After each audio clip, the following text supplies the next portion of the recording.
À l'enterrement d'une feuille morte, 2 escargots s'en vont. Ils ont la coquille noire.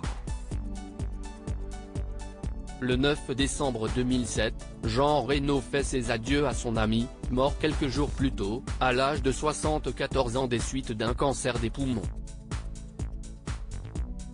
Face à une foule d'anonymes et d'artistes, en l'église de la Madeleine, l'acteur récite l'Escargot, de Jacques Prévert non loin du cercueil de Johnny Hallyday. Ce texte, si est Jade qui lui a demandé de le lire, confie-t-il au Parisien ce lundi 2 janvier.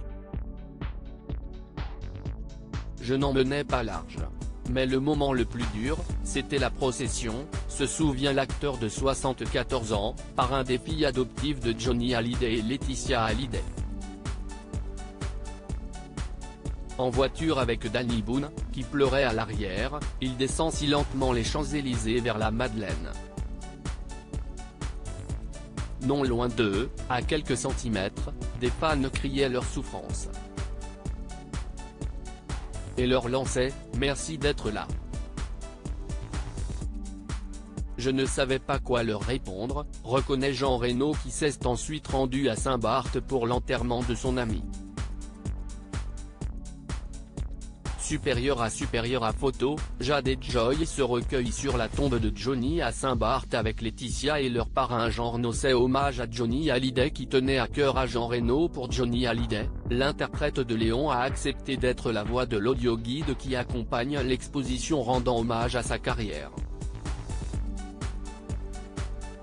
Une rétrospective imaginée par la veuve du chanteur où tu viens avec ton bâton de pèlerin, explique-t-il aux Parisiens. Cela me tenait à cœur. Je l'ai enregistré en français et en anglais. Le texte était fait par un historien, j'ai réécrit quelques passages, pour que ça marche avec les images, que tu ne fasses pas un travail publicitaire, poursuit l'acteur qui pourrait en parler, de Johnny Hallyday, note de la rédaction, pendant une semaine. Entre eux, tout a commencé vers la fin des années 80, on faisait de la gym ensemble porte-maillot.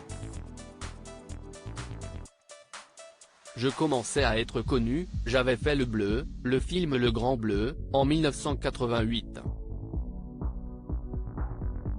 On s'est croisés, on a fait une photo et il m'a dit, viens manger à la maison. C'était dans le 16e.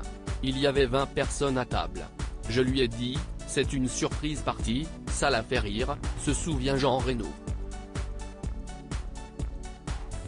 Avant d'ajouter, tu ne sais pas pourquoi tu aimes les gens, c'est ce qui nous est arrivé. On essayait tout le temps de se faire plaisir. Crédit photo, Action Presse.